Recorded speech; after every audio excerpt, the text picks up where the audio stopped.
This meeting is being recorded.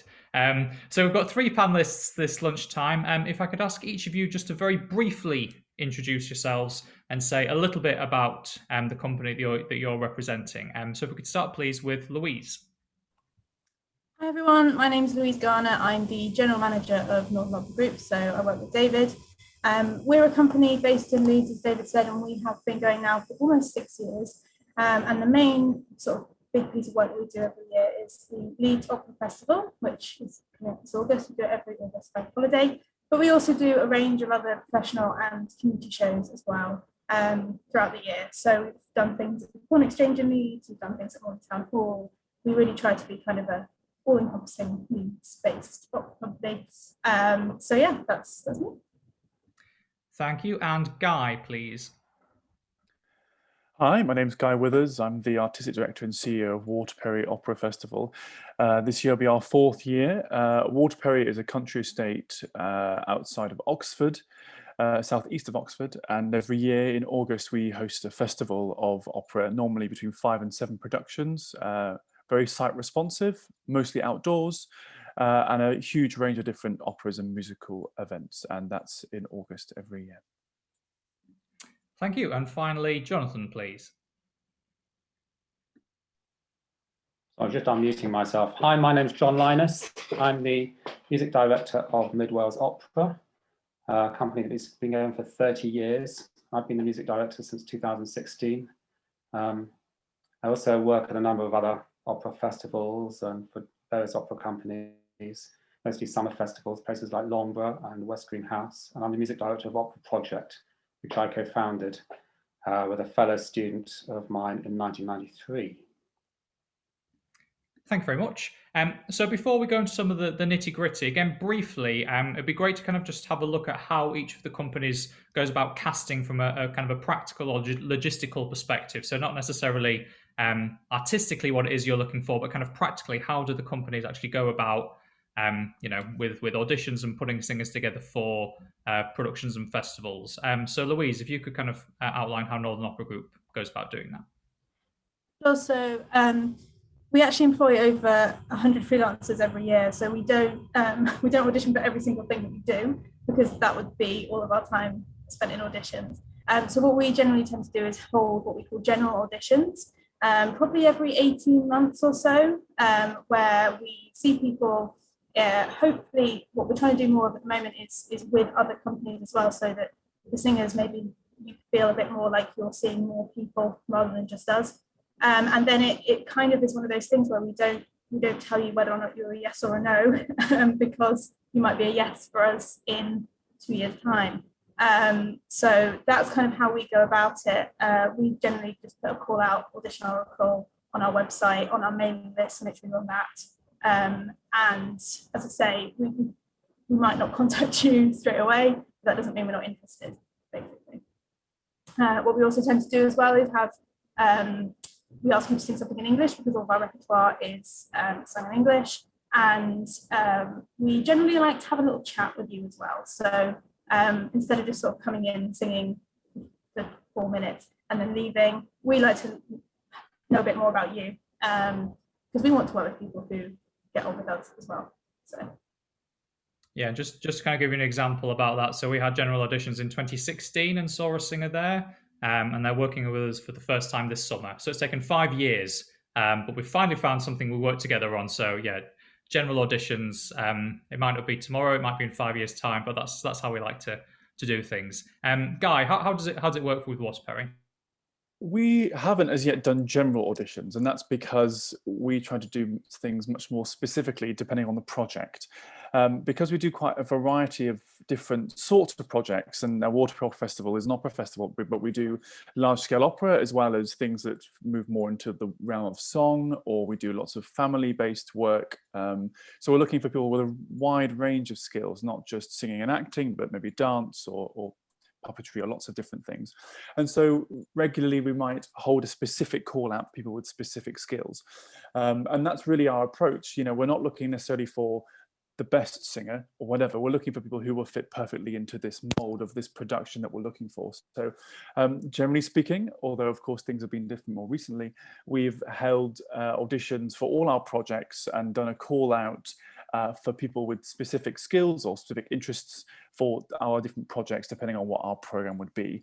And sometimes we've looked to recruit individually. We're looking for artists that we know of, but ultimately sometimes it's a case of looking for people who, as I say, have certain skills or experiences or approaches to work. Do people have interest in working outdoors, or immersive theatre, or promenade things, or contemporary work, or early music? So often it's a case of trying to find those groups of individuals as well as just a general call out of people. In terms of our actual audition process, I very much advocate for a longer audition process, as long as possible at least. I've done many auditions as a singer that last about 6.5 minutes, and I think that's pretty terrible, really. We try to give at least 10, if not 15 minutes. And just as you've mentioned, Louise, about what you do, an interview, or at least a talk, is really, really important, I think, for us. So we normally hear a piece in English, at least one, maybe two pieces. We try and do some recit too, because I think it's really important to get a sense of what someone's really going to perform like. And I think auditions really aren't very good at indicating what someone's going to be like on stage. And so working with someone almost like in a little workshop audition space is really what we try to do. We do a lot of movement auditions too. We may even do a workshop audition, because working with other people also is really, really key, especially if it's a very collaborative project. So our auditions aren't considered what you might do for many other big companies, and it certainly isn't come in dressed really smartly and stand over there and sing for us. It's a lot more integrated than that, and that's because we want to try and find the right people rather than just considered the best up and coming singers, as it were. Great, thank you. And Jon, Mid Wales Opera. Well, Mid Wales Opera, we don't hold general auditions. We hold specific auditions for the productions we're coming up. Because I wear a number of different hats, I often run auditions for both Mid Wales Opera and, say, Opera Project and, say, West Green House Opera at the same time. So to give you an example, 18 months ago, just before lockdown, we held auditions in London for a production with Mid Wales Opera Il Tabarro, and for West Green House Opera La Rondinée, and for Opera Project Tobacco Factory Theatres in Bristol for Così fan tutte. So we had 3 different operas, 3 different productions, 2 days of auditions, and many singers, some audition for just 1 role in one of those shows, and many audition for 2 or even 3 roles across those shows. So that's a slightly unusual situation where I'm basically combining resources to audition for 3 different companies at the same time. Like the others, we tend to audition for 10 minutes. We always chat to the people that we're auditioning to. So a typical audition might be 7 minutes of singing and 3 minutes of chat, something like that. We don't tend to do workshops in our auditions. We tend not to hear recit. It's not because it's not a good idea to hear recit. We just haven't, I've just never have as yet. We always ask for 2 pieces, and we always hear both pieces. And we always ask for one of those to be in English, because we're invariably producing at least something in English. And we have found through bitter experience from the early days that sometimes you can't tell what someone's English diction is going to be like from them singing 2 arias in Italian. So that was a learning process. And that's the nature of our auditions. And the auditions, normally I choose Craxton Studios in northwest London as an audition venue, which is not always easy to get to, but it's a wonderful room to audition in. Great, thank you. So I think really interesting there, all 3 companies looking at hearing some English language repertoire, something to bear in mind. I think what you said, Guy, there as well, thinking about how the audition process might be a little bit different for smaller and mid-scale companies. Not all the time, but often we are doing shows potentially more intimate theatres, smaller scale. So looking at people's acting abilities, how well they can communicate with an audience. There's maybe a slightly different skill set we're looking for in an audition than it might be for a larger company. So that might be something to to bear in mind. So again, thank you all for sending questions in advance. We had loads of questions that we've kind of tried to group together. So there are a couple of different themes that I want to have a chat about. A lot of questions about writing a cover letter or a cover email. What does a good one look like? Is it necessary? Those sorts of things. So again, Louise, could I kind of start with you in terms of cover letter, cover email? What are you looking for? What are you hoping for in something like that? This is quite a few things really. The first being make it easy to get to. So sometimes people put it in a document that they then attach to an email, and that document is maybe, I don't know, written on a Mac, and therefore my computer can't open it very easily, or something like that. Make it easy to read. Put it in the text of the body of the email rather than attaching it. Sometimes that helps. Don't make it too long either. I'm not going to read it. I'm sorry, I don't have time. I think the last thing that we put a call out for, we had, for every position that we had 10 applicants. So that's over 80 CVs coming my way. So make it quite short, but also make it clear that you know what you're applying to as well. I often get emails where it's forwarded, and it's a forward for, let's say, Glyndebourne chorus application. I'm not Glyndebourne, I'm not the group. So make sure that you are addressing it to the right people. And that goes for my name as well. I get a lot of Laura's, Louise's, not my name, I'm sorry. When I've got that many people, things like that can really make a difference. If there's a big old spelling mistake that's really obvious, sometimes it's one of those things that you just think, me off, and you don't want that to be the feeling that you get from someone straight off the bat. Again, anything that you can do to kind of make it obvious that you actually know what we do as well. So because of where we're based and what repertoire we do, if you've seen anything we've done, that's a really big tick in the box, because you really understand who we are. So anything that can kind of make you stand out in that way, I think is something to latch onto. Yeah, again, I think just to echo what Louise said, and certainly from our perspective, I don't expect like an A4 page. I don't expect an essay. One line that says you've maybe looked at the website, or that maybe you've looked at our social media and have just seen what we're doing. It takes 30 seconds of time, and you would be amazed the amount of emails we get that are to, Dear Deborah, that are Opera North. I mean, nothing makes us angrier than being called Opera North. So it's those very... The best one I think we ever received was, hello, I would like soprano part. Yeah. Don't do that. Don't do that. So it's, I mean, I hope we're not asking, kind of too much of people, but just before you send an email, 30 seconds, are the names right? Even very basic things. Guy or Jon, is there anything from kind of your perspectives in terms of that initial impression, or kind of any text that might come with a CV or whatnot? Well, I'd echo something that something was just said, is that it needs to, the cover email needs to be short and sweet. Most of our call outs for auditions are specific. So most of the applications that I receive, or that the companies I work with receive, are from singers saying they want to audition for a specific role in a specific production. So it might say, hello, my name is X, and I'd like to audition for the role in Musetta in La Boheme. It's a bit irritating if a singer doesn't put what roles they're interested in, because it suggests to me they don't really know, or they don't really know the piece. So a simple cover email, and the shorter the better, to be honest. And sort of happy and cheerful and fun is always nice. Brings a smile to your face. But the heart of the matter really is the attachment and the ease. So the email needs to be open easily, and then the CV needs to be as an attachment, preferably as a PDF. Preferably one page is good.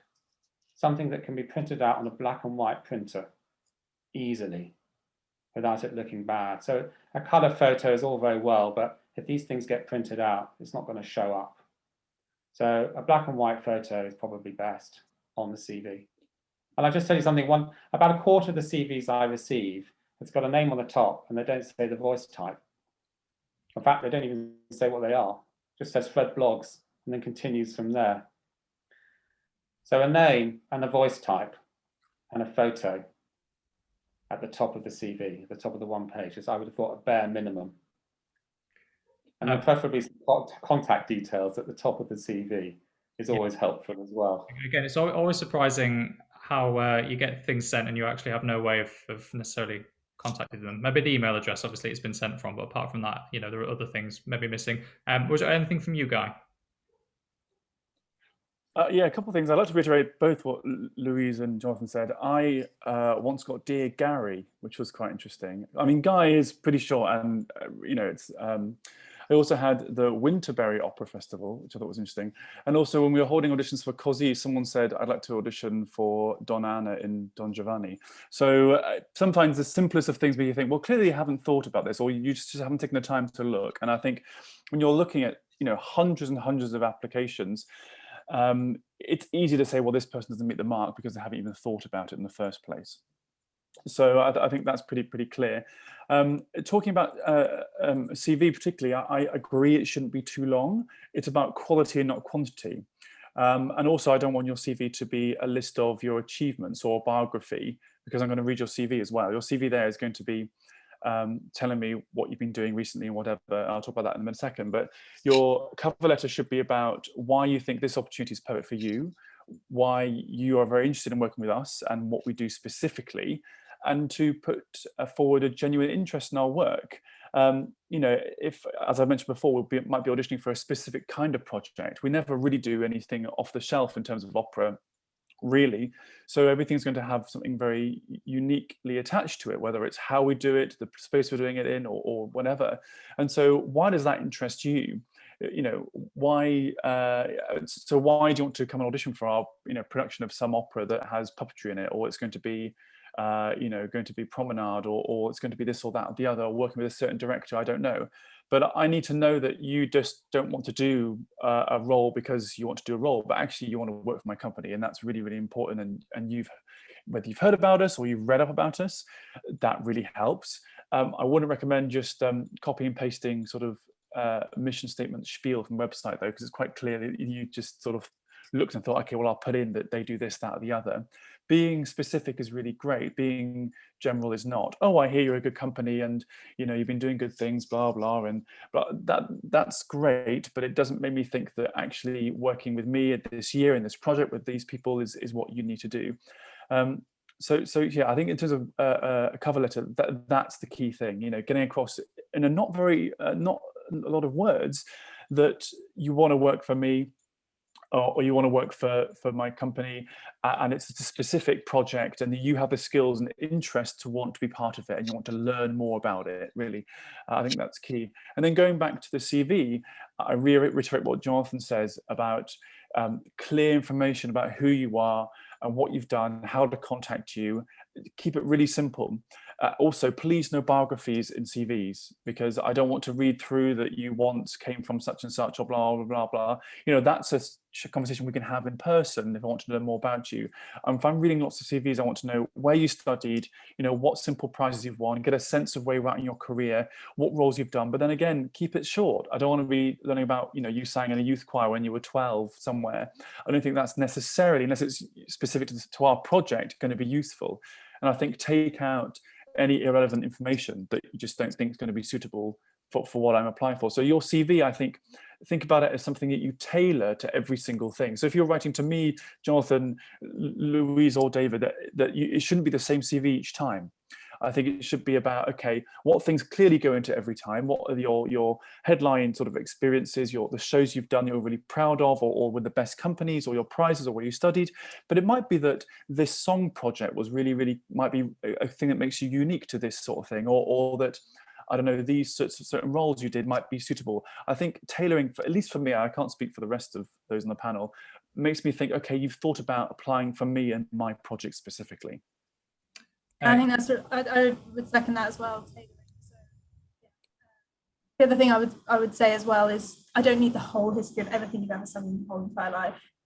We get that a lot. I don't care what you did in 2010, maybe, unless it's, again, very, very relevant. Maybe it's the same role, especially for something we do, which is very rare. Like, that is a big tick in the box. Like, if you've done something that we are doing, that must be quite rare. So if you've done it, put it right at the top. That's a big that's a big thing to mention, I think. Yeah, Yeah. and I just wanted to echo something that the guy said. I mean, if there's one thing that I would encourage people to take away from today is that, you know, whether it's John the Opera Project, Guy with Waterperry, us with Northern Opera Group, we're not just paid members of staff for a company. These are organisations that we've started ourselves.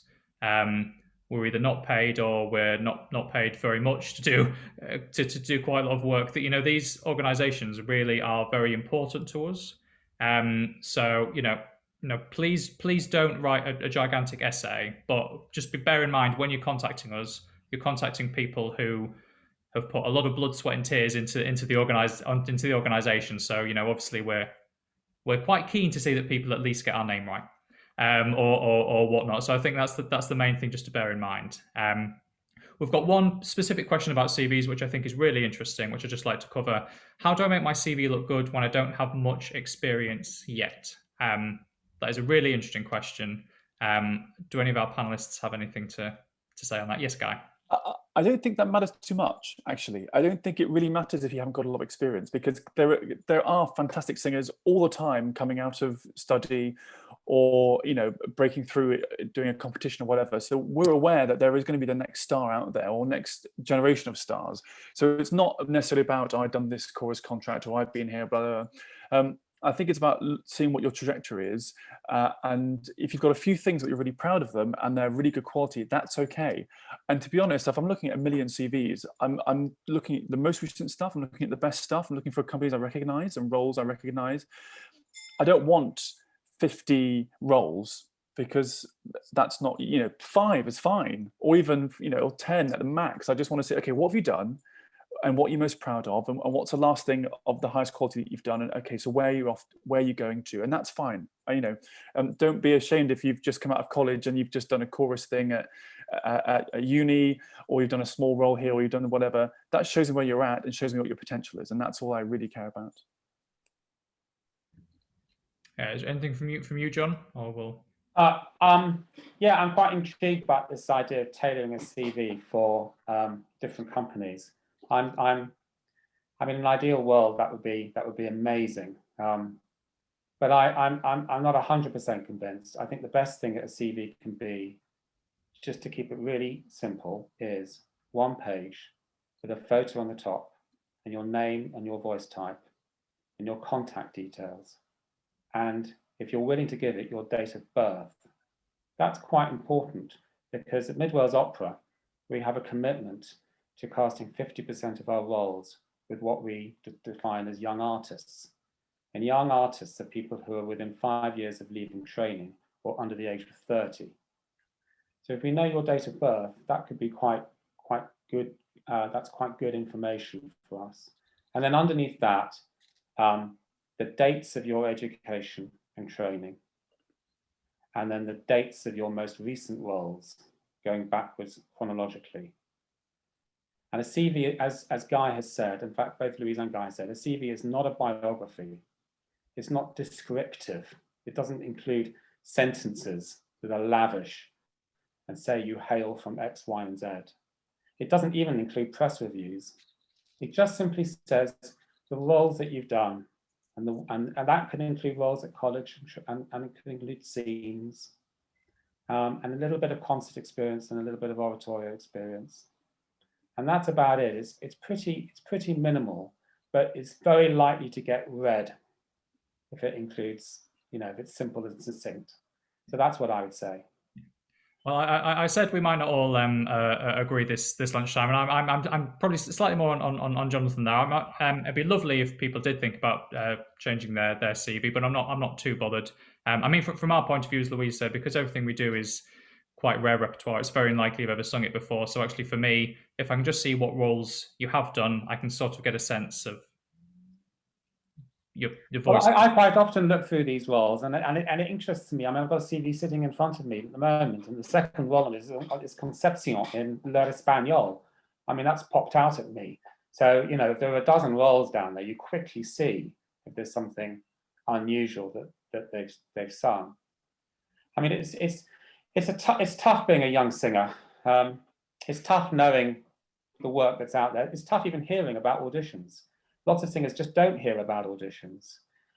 So, you know, to make it sort of easiest for singers, I think, you know, just have one CV and make it great, and make it one page.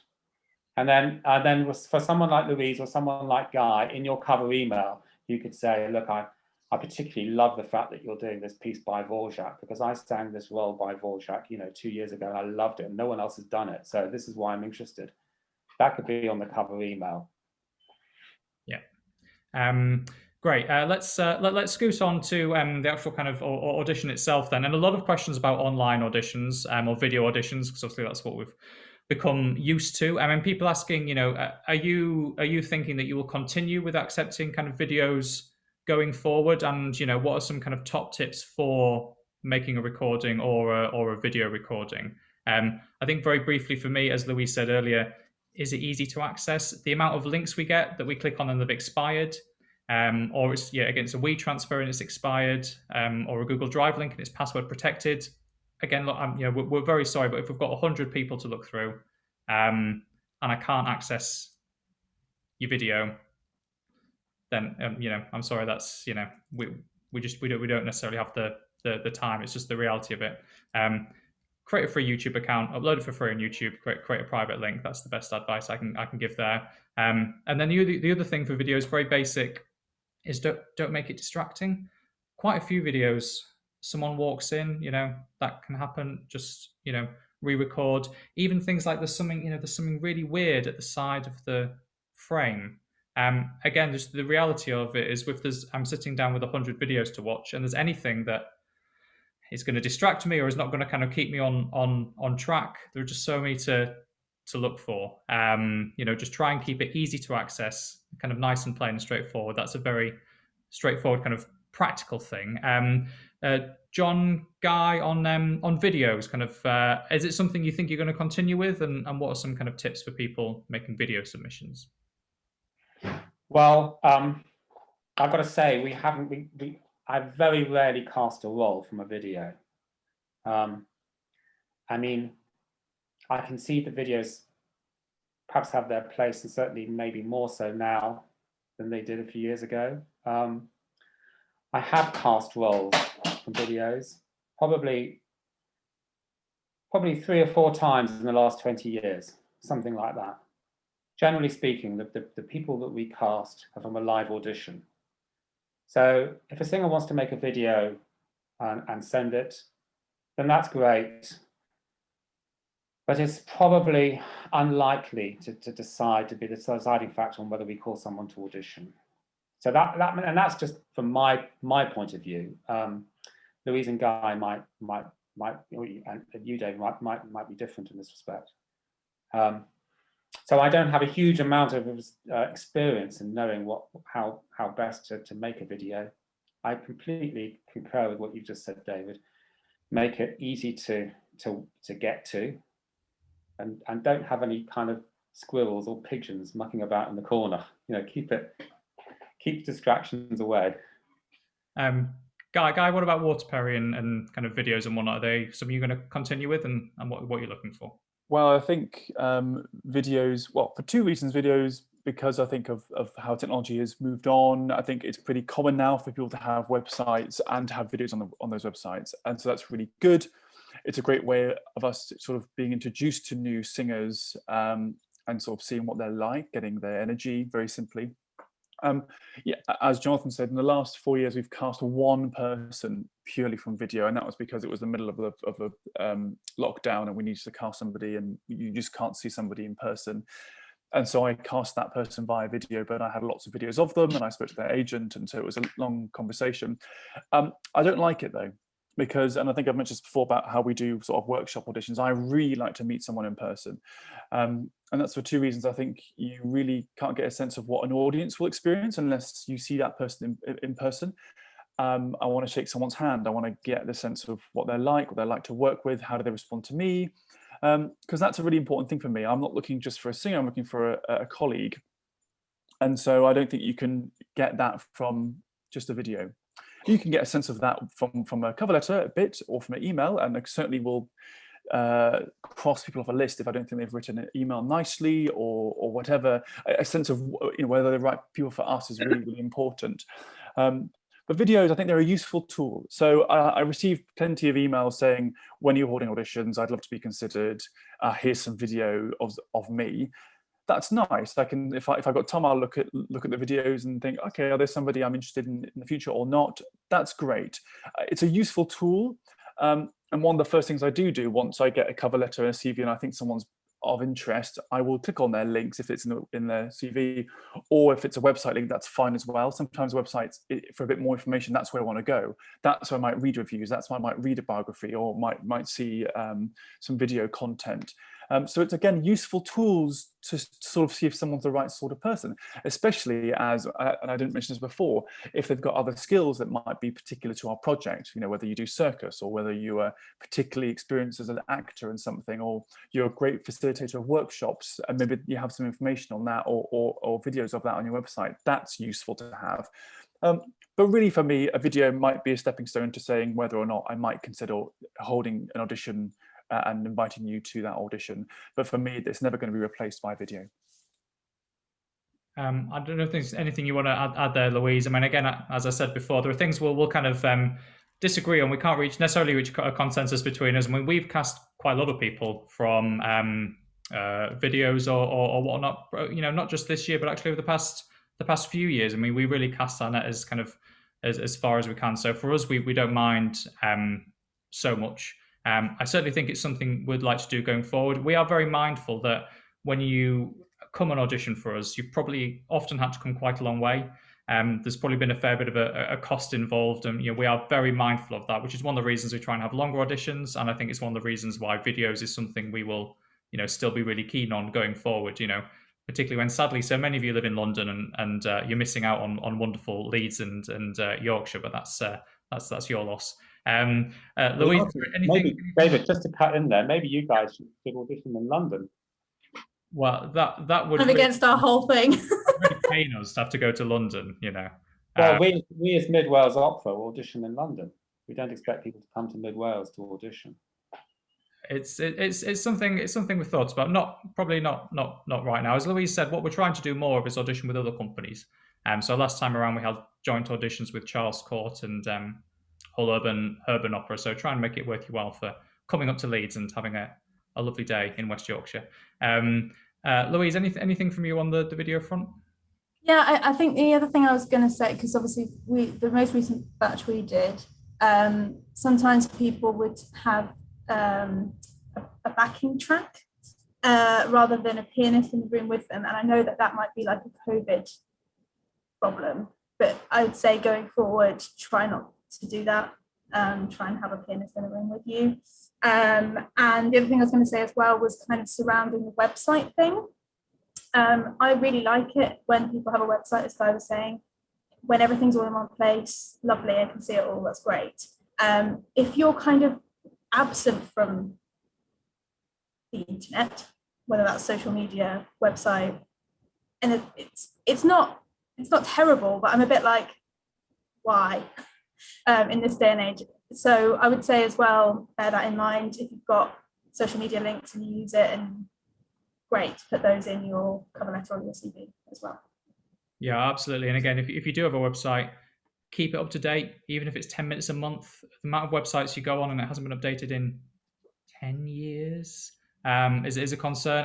And I think the final thing to say is, if you've got something on the internet, someone will find it.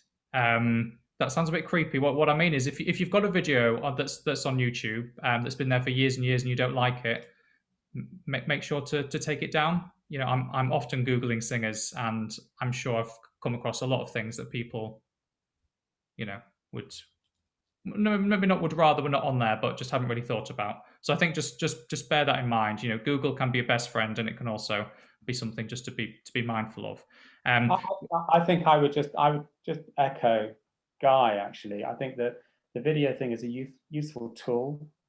Don't spend too much money on it. It's you could spend an absolute fortune producing the most fantastic bit of footage, but just remember, it's really I appreciate you guys in the north. It's a very useful thing indeed. But small opera companies. It's about live physical theatre, and we want to meet the people we're going to be working with in producing live performance arts. So a video is always going to be a backup. It's not the main thing. I'm afraid live auditioning is going to be the main focus, I would suspect, for small. Yeah, I agree, and I very much agree on the cost thing as well. It's lovely when we see a nicely produced video, but we realise that not everyone has the ability to do that, and certainly the costs involved are crazy. I'm very happy with an iPhone that's put on a table, but just don't have anything distracting. If someone walks in, just record it again. Don't worry, I won't worry about that sort of side of things. We're coming towards the end of the session, so if anyone listening has got any questions, now's the time. Please, can you pop them in the chat? It's the easiest thing to do. So whilst you're doing that, I just want to kind of come back to the panelists with any kind of final things that people might want to bear in mind, whether it's approaching companies or auditions or any other kind of final kind of top tips or whatnot that you might like to add. Just going to start with Louise. Is there anything else that you wanted to kind of add in?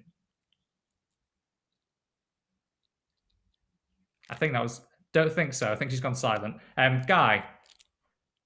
I think what's clear from this discussion, at the very least, is that we agree on some things and not on other things, and that's okay.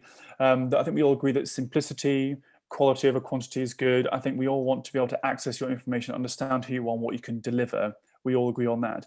But clearly there are things that are bespoke to each company and each individual project. So I think when you are considering applying to any one of our companies, I think just think about it a bit. Think about it and think about what Jonathan might want and what Midwells might want, or Northern Opera Group might want, or Waterperry might want, or even if you're applying to do a chorus contract at Garsington or something, what they might want. I think how you write your cover letter, okay, whether or not you change your CV or whatever you do, just think about it a bit. I think you'll have a lot better chance at getting that audition if you just think about how these individual companies might receive what you offer them. Jon, anything from you? Yeah, just going to answer this question that's come in from Helena. No, I don't think if you've got experience in choirs, there's no reason why you can't act. You could be a terrific actor, so I don't think that would be a defining factor at all. Yeah, I think probably the question there is if you're looking maybe for kind of strong acting roles and you've got someone that's just done a lot of choral, I suppose it's about how do you understand that they might be a fantastic actress, but the CV isn't going to say that. I mean, maybe that's something that you might want to try and cover very briefly in a cover letter or something, perhaps. Yeah, I don't know if there's any thoughts there. So you haven't had a lot of acting experience. I mean, how can you show that is something you can do? Yeah, I suppose. I'm just moving on. There's another question there. Advice for older singers. Well, in my experience, small opera companies are not biased against older singers. On the contrary, I mean, most operas that I can think of require quite a large age range from the characters that are in them. I mean, if you're casting The Marriage of Figaro, you need everyone from a Barbarina to an Antonio and a Bartolo. So it's not in smaller companies' interests to be biased against younger singers or older singers. It's in their interests to cover the widest possible spectrum to produce the best possible show. So, but I can't speak for other opera companies, but I certainly can speak for Midwells and Opera Project. My response to those two questions are that if you haven't done a lot of acting and you have a lot of choir things, that's okay.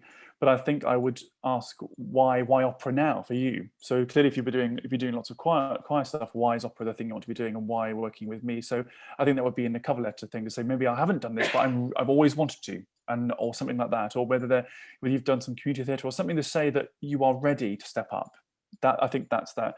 In terms of older singers, I think for me it's always about quality.